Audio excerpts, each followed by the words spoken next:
Hi friends, அஸ்ஸலாமு அலைக்கும். பசங்களுக்கு ரொம்பவே பிடிச்ச மசாலா பூரி செய்யலாமா? இப்போ குக்கரில் ஊற வச்சு பச்சை பட்டாணி வச்சு வெள்ளை பட்டாணி சேர்த்துட்டு ஒரு உருளைக்கிழங்க நல்லா குத்தி விட்டுட்டு 1/4 ஸ்பூன் உப்பு போட்டு 4 விசில் வச்சு எடுத்துக்கோங்க. மிக்ஸி ஜாரில் 4 பல் பூண்டு, 2 பச்சை மிளகா, 4-5 வெங்காயம், சின்ன வெங்காயம் சேர்த்துக்கோங்க. பல்லாரி வெங்காயம் 3 சேர்த்துட்டு நல்லா மிக்ஸி ஜாரில் அரைச்சி வச்சுக்கோங்க.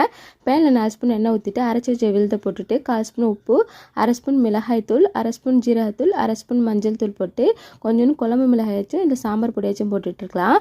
இப்போ உருளைக்கிழங்கும் பச்சை பட்டாணி வெந்ததை நல்லா மசிச்சு விட்டு வச்சுருக்கேன். அதையும் போட்டுட்டு தேவையான அளவு தண்ணி ஊற்றி அரை லெமனை புழிஞ்சு விட்டு நல்லா கொதிக்க வச்சு இறக்குங்க.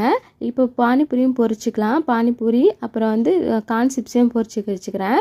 வெங்காயம் கொஞ்சம் சாப் பண்ணி வச்சுக்கோங்க. இப்போ எல்லாத்தையும் நல்லா உடச்சி போட்டு இந்த மசாலாவும் போட்டு மேலகமாக கொஞ்சோண்டு வெங்காயத்தை தூவி சாப்பிட்டு பாருங்கள். செம்ம சூப்பராக இருக்கும். கடையிலேயும் உங்களுக்கு வாங்க மாட்டீங்க, பசங்களுக்கு வீட்டிலேயே செஞ்சு கொடுங்க. செம்ம டேஸ்ட்டான மசாலா பூரி ரெடி. கண்டிப்பாக ட்ரை பண்ணுங்கள். நம்ம சேனலோட சப்போர்ட் கொடுங்க, சப்ஸ்கிரைப் பண்ணுங்கள்.